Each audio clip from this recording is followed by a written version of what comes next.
उन्वान: दादी की भूतिया कहानी। एक छोटे से गांव में, जहां हर रात खामोशी की चादर ओढ़ लेती थी, वहां की एक बूढ़ी औरत, जिसे सब दादी के नाम से जानते थे, रहती थी। दादी की कहानियों ने हमेशा गांव वालों को सहर ज़दा रखा। वो कहानियां सुनाने में माहिर थीं और उनकी कहानियां उमूमन पुरानी इमारतों, खौफनाक जंगलों और पुरस्कार वाक़यात पर मुश्तमिल होतीं। एक रात दादी ने अपनी पोती को एक ऐसी कहानी सुनाई जिसने उसकी रूह तक हिला दी। कहानी कुछ यूं थी: बहुत साल पहले उसी गांव में एक बहुत बड़ी और खूबसूरत हवेली थी जिसे भूतिया हवेली कहा जाता था। कहा जाता है कि वहाँ एक नौजवान जोड़ा रहता था।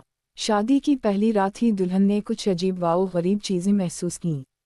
रात के अंधेरे में उसे किसी के चलने की आवाज़ें सुनाई देतीं। वो हर जगह तलाश करती लेकिन कुछ ना मिलता। दुल्हन ने अपने शौहर से जिक्र किया, लेकिन उसने उसको वहम करार देकर नज़रअंदाज कर दिया। मगर ये वाक़यात बढ़ते गए। एक रात दुल्हन ने अपने शौहर को सोते हुए छोड़कर इन आवाज़ों के पीछे जाने का फ़ैसला किया। हवेली के तहखाने में उसे एक पुराना बंद कमरा मिला। दुल्हन ने कमरे का दरवाज़ा खोला तो एक सर्द हवा का झोंका इसके चेहरे पर आया। कमरे के अंदर उसने एक कदीम आईना देखा। जैसे ही उसने आईने में देखा, उसे अपनी परछाई में कुछ अजीब नज़र आया। इसकी परछाई इसके साथ हरकत नहीं कर रही थी, बल्कि वो उसको घूर रही थी। दुल्हन ने पीछे मुड़कर देखा तो कोई ना था, मगर आईने में वो साया अभी भी नजर आ रहा था।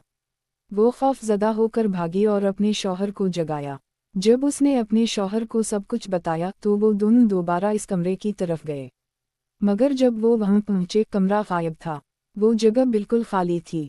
गांव के बुजुर्गों ने बताया कि वो हवेली एक जन्म जन्म के पुराने भूतों की आमाजगाह है, और जो भी वहां रहता है, इसे इन भूतों का सामना करना पड़ता है। ये कहानी सुनाने के बाद दादी ने अपनी पोती की आंखों में खौफ की झलक देखी। ये महज कहानी है, दादी ने मुस्कुराते हुए कहा, लेकिन कुछ कहानियां कभी ख़त्म नहीं होती। पोती ने डरते डरते दादी से पूछा, दादी, क्या वो हवेली अभी भी है? दादी ने खामोशी से खिड़की से बाहर देखा और धीरे से कहा, कुछ राज कभी नहीं खुलते।